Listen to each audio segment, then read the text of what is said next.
Hello, and again, welcome to the Bib 101 Old Testament class, where we look at just an introduction to the literature and theology of the Old Testament. So glad to have you in the class.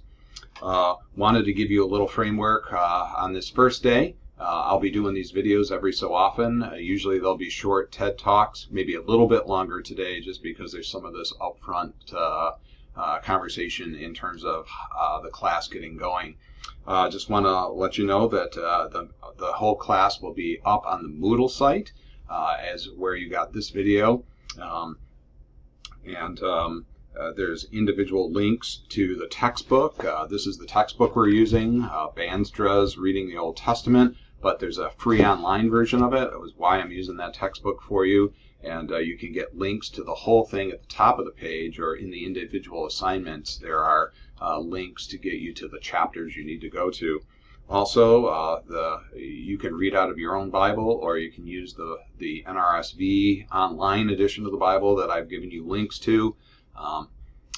If you do use your own Bible, make sure that it's one of the translations allowed for in the syllabus. We just want to make sure you use a real translation, not kind of a paraphrase or that kind of thing for this. So you want to make sure, if you haven't already, read your syllabus, know what's on for every day. The structure of the class is really a combination of, in this learning experience, of having readings, some videos, either a video of me, or I use some of the Bible.org videos that are really put together well, that give you a summary of a book at a time, and so they help you grasp that. So there's a reading, a video, and an assignment for every day. Now the assignments are different on different days. For instance, on Wednesday, I will be assigning you a paper. There'll be 4 papers due over the course of this course, and I assign it on Wednesday, and it'll be due the next Wednesday. You can turn it in anytime during that week that you want to, but the link to turn it in will be on the next Wednesday. And so there'll be an assignment to do a different kind of paper each Wednesday. On Thursdays and Mondays, there'll be forum discussions. That's where I will post a question or an idea for you to comment on, and you'll be expected to write about it and then respond to at least 2 other people's responses, so you can have some conversation going about what you're learning in the class. So you don't have to be limited by those 2. You can respond to many others as well, but at least 2 responses to others. And we'll be doing that on Mondays and on Thursdays with this kind of forum response kind of thing. Make sure those are substantive and that you're giving. You shouldn't say, yes, I believe that, or I think that. You should be sharing paragraphs. And again, read your syllabus to know what we expect for good responses there. On Fridays, there'll be a quiz on the material out of the Bantra book that you read up to that point on Friday. We have 4 units in the class, and they start on Wednesday, so every Friday there'll be a quiz on just the material that you've read through Friday. Then every Tuesday there'll be a unit exam that you'll take. And those are offered on Moodle, and those are given a certain time. You have an hour to take the unit exams. The quizzes, only a half hour. I think these will be enough time for you to take these different exams or tests or quizzes.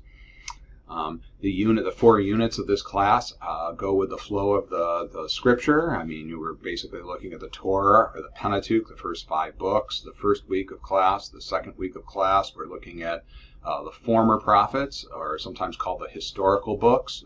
This is Joshua and Judges, 1st and 2nd Samuel, 1st and 2nd Kings. Then there's a section on the later prophets. And then the final section we look at is the writings, which include the Psalms, the Proverbs, wisdom literature. And so we just encourage you to keep up with your readings in all these areas and know that each week is a different kind of unit. And so that's kind of the flow of the class for you. Well, I want to start us off each week. Each Wednesday I'll do a video to introduce us to the section. Today we have a little bit more. I'm going to switch over so that I'll be in the corner, but show you a PowerPoint. Oftentimes when people come to the Bible, they tell me things like, oh, it's too hard to understand. Oh, this is a weird world. Oh, this is kind of dead, dull history from the past. History out of the the past with Israel, and it's not relevant to us today. Well, I want to encourage you to approach reading the Old Testament in a different way, perhaps, than you have, to view it as a story. Now, the question is, as you think about it like a story, how do you tell a story, or how does anyone tell a story, and what's involved in telling a story? And then a second question might be, why do you tell a story? So we're going to look at those things together here as we do that. When I teach this class in a classroom, I spend the first class day showing the old cartoon movie, How the Grinch Stole Christmas, because it's a great opportunity to look in 20 minutes how a story is told. If you remember at all this cartoon, How the Grinch Stole Christmas, you'll remember that there's kind of a sequence to the story. The story starts out with, every year down in Whoville, the Whoville people get together and they have this grand celebration and everything. That's the first picture you see here. The second picture is, but the Grinch doesn't like that. He doesn't find any joy in that at all. It really irritates him. And so he's got to figure out a way to stop Christmas from happening. The third picture there is where he gets this conniving little idea, right? Because he's a mean one. And he figures out a way to, hey, I can play the part of Santa and I can go and steal Christmas. I can take everything away so this Christmas thing won't come this year. And so then you see the next picture where he's about his work of stealing the Christmas trees and stealing all the gifts and all the stuff that goes with it and everything. And so the bulk of the movie is him taking all these things away, and the music in the background that shows us how terrible he is and how mean he is. And he has a little encounter with the little girl, Cindy Lou Who, where he even lies to this little child to get to the place where he can stop Christmas from coming. Well, then something happens. Once he gets up there in the mountain with all his stuff, he discovers that Christmas comes anyway. And so something happens to him, and he changes, and he brings back all the gifts, and we end the movie, or the cartoon, with him sitting at the table celebrating with all these people. Well, that's one way to conceptualize the story, just going through all the scenes. But you could summarize the whole story by saying that what the story is really about is a Grinch whose heart is 2 times too small. And something happens to him on this day later after he tries to steal Christmas where his heart grows. That's what this story is really all about. Or as it says, as Dr. Seuss says, in Whoville they say that the Grinch's small heart grew 3 sizes that day. That is really the climax of this story. Now, when I teach this in a class, I'll often be sharing things like, oh, this is about tooth decay, or this is about racism, or this is about some other thing. And the fact is, you can pull evidence from The Grinch Who Stole Christmas to say it's about a lot of different things. But it's really about, if you look at the whole story, it's about somebody who needs to have a change of heart. And that's what we see happen in this story. So that's a good way to think about the Bible, because the fact is the Bible also has this character that people take it out of context all the time because they don't look at the whole story. So what are some of the things that are about stories? Well, when you're telling a story, there's what the story is made up of, and there's characters, and there's setting, and there's plot, and there's action. And plot involves conflict or tension, and the resolution of that. There's an atmosphere or tone. It's depressing, or it's exciting, or it's celebratory. There's themes. And there's a point of view that the author takes, that they're sharing from a certain perspective. So these are things that are elements, things that help make up the story. You want to read the Bible in this way and think about who are the characters, what is the setting, what is the plot, what is going on, what are the themes, a very different way, not just seeing it as some old historical book, but what is the story and why is this story told? The content is the who, what, where, when, why, how of the story. The building materials of story is like it could be biographical material with people or groups. It could be historical thing. That would be events. It could be chronologically arranged, material according to times and dates.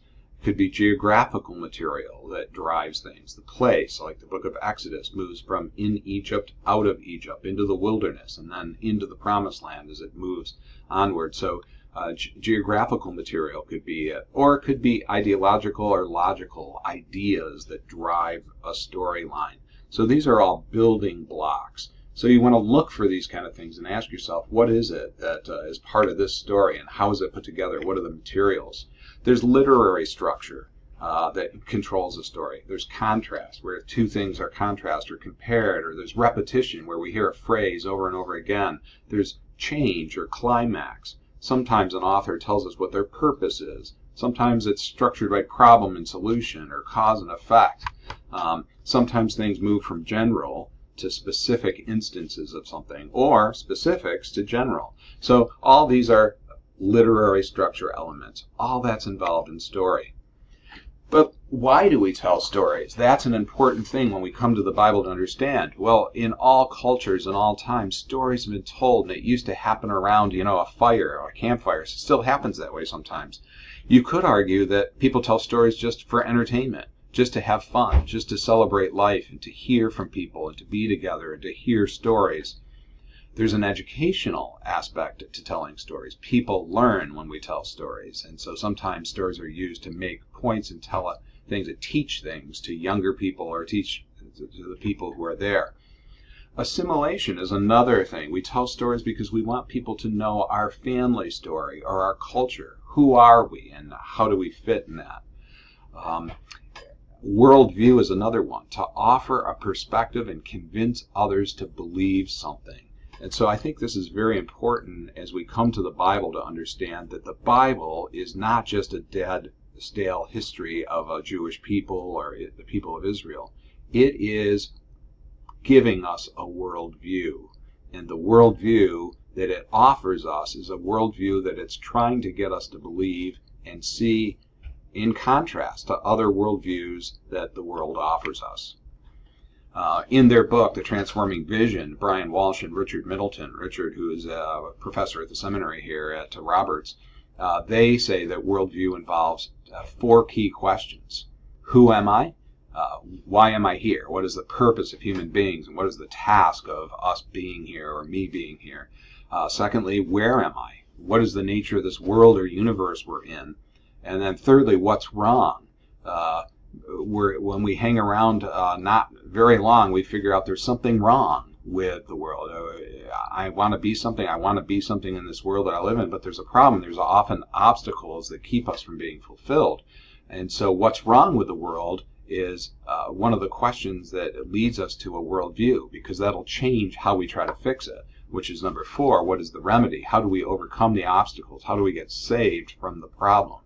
These are all important things in different religions in the world. Different cultures have seen this worldview differently. But the Bible is giving us a worldview, and we should make no mistake about it. It is trying to tell us something that we need to know. It's trying to convince us that its worldview is better than the other worldviews that are offered, in telling us why are we here, and where are we, and what is this world like, what's wrong with this world, and what is the remedy, what would save us, and how do we overcome the problems of this world. I'm going to cut this video short. I'm going to make another short one to just give us the introduction to the Pentateuch, but this is kind of an introduction to the course. But I encourage you to view the Bible as this story, and a story that's being told with the structure of a story, and it's a story that is being told to convince us of a certain worldview. If you read it like that, it will perhaps give you a different way of looking at it than you have in the past.